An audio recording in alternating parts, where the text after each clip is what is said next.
Υπάρχει κάτι που σε βαραίνει βαθιά, χωρίς να μπορείς να βρεις τη ρίζα του.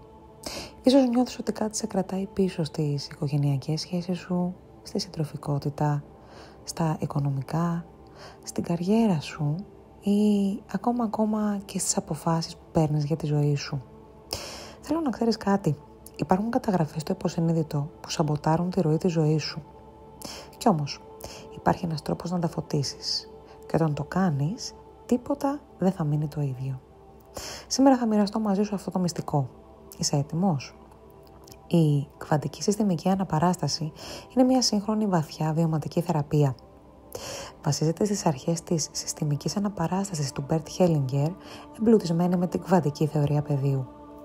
Μέσα από τη σύνδεση με το κβαντικό μορφογενετικό πεδίο αναδύονται οικογενειακά μοτίβα, προγονικές επιρροές, ψυχολογικά τραύματα και ασυνείδητες δυναμικές που δρούν στο παρασκήνιο και σαμποτάρουν τη ζωή σου στο τώρα.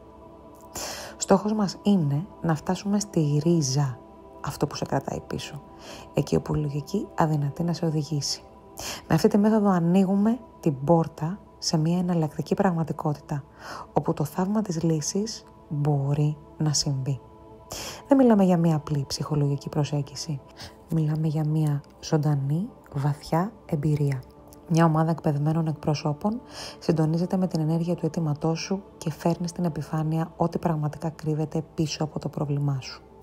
Το πεδίο αποκαλύπτει την αλήθεια, εμείς συμβάλλουμε στο μετασχηματισμό της. Η διαδικασία γίνεται διαζώσης ή εξ αποστάσεως. Εσύ χρειάζεσαι μόνο μια ανοιχτή καρδιά και τη διάθεση να θυμηθείς ποιος ήσουν πριν τις πληγές. Μια εμπειρία που θα σε φέρει πίσω στον αληθινό σου εαυτό. Είσαι έτοιμος?